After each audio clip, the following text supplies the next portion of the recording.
उसने एक मांगने वाले को झट से कुछ निकाल कर दे दिया। मैंने कहा कि भाई देखभाल कर देना चाहिए, ये फ्रॉड लोग होते हैं और आम इंसान के जज्बा नेकी को एक्सप्लॉइट करते हैं। फरमाने लगे आपने वजह फरमाया, मैं पहले ऐसा ही करता था, फिर एक वाक़ये ने मेरी दुनिया बदल कर रख दी। मैं धर्मपुरा लाहौर में अपने घर से साइकिल पर निकला था कि ठेकेदार से अपने बकाया जात वसूल कर लूं। मैं स्टील मिल फिक्सर था और एक कोठी के लेंटर के पैसे बाकी थे, मगर ठेकेदार आजकल पर टरखा रहा था। मैं साइकिल पर जा रहा था कि एक शख्स अपना बच्चा फुटपाथ के किनारे लिटाए अस्पताल पहुंचाने के लिए टैक्सी का किराया मांगता फिर रहा था। वो कभी किसी पैदल का बाजू पकड़कर हाथ जोड़ देता, मेरा बच्चा बचा ले, मुझे टैक्सी का किराया दे दे। तो कभी मोटरसाइकिल वाले को हाथ देकर रोकता, कभी किसी कार वाले के पीछे भागता कि वो कार में उसके बच्चे को अस्पताल पहुंचा दे।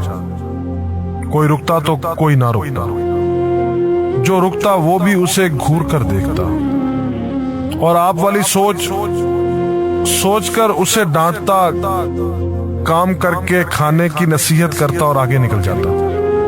मैं जो साइकिल साइड पर रोक के एक पांव जमीन पर टेके उसका तमाशा देख रहा था, अचानक उसकी नजर मुझ पर भी पड़ी। उसने मेरी साइकिल का हैंडल पकड़ लिया। भाईजान खुदा के लिए मेरे बच्चे की जिंदगी बचा ली, उसको सख्त बुखार है, आप नीचे उतरकर उसको देख तो लें, आपको यकीन आ जाएगा। आप देंगे तो शायद किसी और को भी एतबार आ जाए, मगर मैं भी आपकी तरह सोच रहा था। फिर जिस जारहाना अंदाज में उसने मेरी साइकिल का हैंडल पकड़ रखा था, लगता था कि इधर मैं साइकिल से उतरा और उधर वो साइकिल पकड़कर भाग जाएगा। मैंने भी उसे काम करके खाने की तलकीन की और पिछले जुमे में सुनी हुई हदीस उसको भी सुना दी। कमाकर खाने वाला अल्लाह का दोस्त होता है, और अपना हैंडल छुड़ाकर बड़बड़ाता हुआ आगे चल पड़ा। हरामखोर हमें बेवकूफ समझते हैं। 2-3 घंटे के बाद जब मैं बकाया जात वसूल करके वापस आया तो वो अभी उसी जगह खड़ा मांग रहा था। बच्चे को अब वो सड़क के पास ले आया था और उसके चेहरे से कपड़ा भी उठा रखा था। वो धाड़े मार मार कर रो रहा था। अब वो बच्चे के कफन दफन के लिए मांग रहा था। मैंने साइकिल को रोककर पांव से नीचे टेका और मैयत के चेहरे की तरफ देखा। फूल की तरह मासूम बच्चा जिंदगी की बाजी हार गया था। मेरे रोंगटे खड़े हो गए। मैंने जेब में जो कुछ था बकाया जात समेत सब बगैर गिने निकाल कर बाहर फेंका, और इससे पहले कि उसका बाप मेरी तरफ मुतवज्जे हो, साइकिल उस तेजी से चलाकर भागा गोया सारे लाहौर की बलाएं मेरे पीछे लग गई हों। मैं घर पहुंचा तो मेरा बुरा हाल था। थोड़ी देर बाद मुझे बुखार ने आ घेरा। बुखार भी कुछ ऐसा था गोया मेरे सारे गुनाहों का कफारा उसी बुखार से होना था। घर वाले मुझे अस्पताल के लिए लेकर निकलते और मैं चारपाई से छलांग लगा देता। मुझे अस्पताल नहीं जाना था। मैं उसी बच्चे की तरह एड़ियां रगड़ रगड़ कर मरना चाहता था। 2-3 दिन के बाद बुखार को तो आराम आ गया, मगर मैं जहनी मरीज बन गया। मुझे लगता गोया मेरा अपना अकलौता बेटा जो 3री क्लास में पढ़ता था वो उस बच्चे के कफारे में मर जाएगा। मैंने बच्चे का स्कूल जाना बंद कर दिया। बीवी के बार बार इसरार के बावजूद मैं बच्चे को स्कूल तो क्या दरवाजा खोलने भी नहीं जाने देता था। 40 दिन गुजर गए थे और बच्चे का नाम स्कूल से कट गया था। वाइफ ने अपने भाई से बात की जो दुबई की कंपनी में कैशियर था। उसने मुझे बाहर बुलाने के लिए पासपोर्ट बनाने को कहा, मगर एक तो मैं शनाख्ती कार्ड भी पैसों के साथ निकालकर बच्चे की मैयत पर फेंक आया था। दूसरा, मैं खुद भी बच्चे को अकेला छोड़कर बाहर नहीं जाना चाहता था। वो 40 दिन कयामत के 40 दिन थे।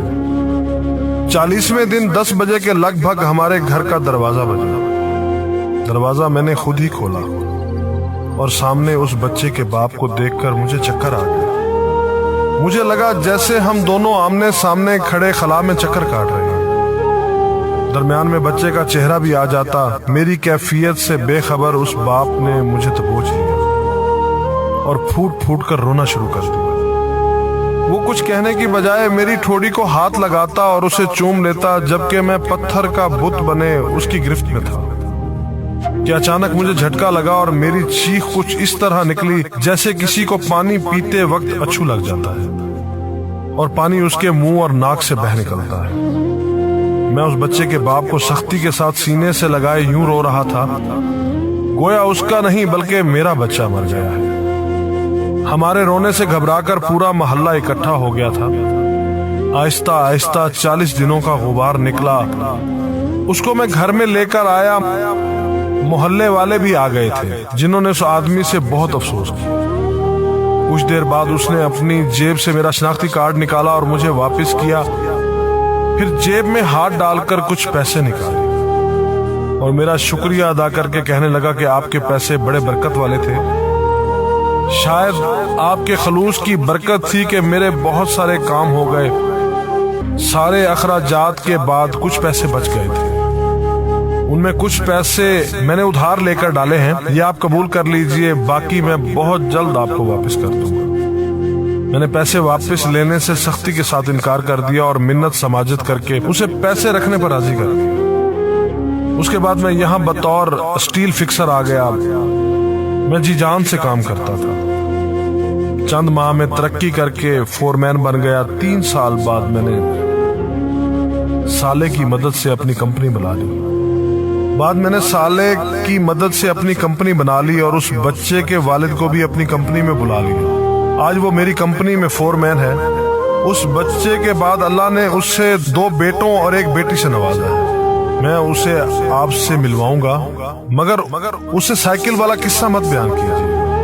وہ آج تک نہیں پہچانا کہ میری سائیکل روک کر اس نے مجھ سے سوال کیا تھا۔ وہ مجھے ولی اللہ سمجھتا ہے جس نے اس بچے کی لاش دیکھ کر سب کچھ نکال کر دے دیا۔ قاری صاحب، اس دن کے بعد میں کسی کو خالی ہاتھ نہیں لوٹاتا۔ تھوڑا سا دینے سے نہ وہ امیر ہوتا ہے اور نہ میں غریب ہوتا ہوں۔ بس دل کو تسلی ہوتی ہے کہ میں اس بچے کا خون بہا ادا کر رہا ہوں۔ رہ گئی لوٹنے کی بات تو قاری صاحب ہمیں کون نہیں لوٹتا۔ جوتے والا ہمیں لوٹتا ہے، کپڑے والا ہمیں لوٹتا ہے، سبزی اور گوشت والا ہم کو لوٹتا ہے۔ اتنا لوٹنے کے بعد اگر کوئی ہمیں اللہ کے نام پر لوٹ لے تو شاید حشر میں ہماری نجات کا سامان ہو جائے کہ یہ بندہ میری خاطر میرے نام پہ لوٹتا رہا ہے۔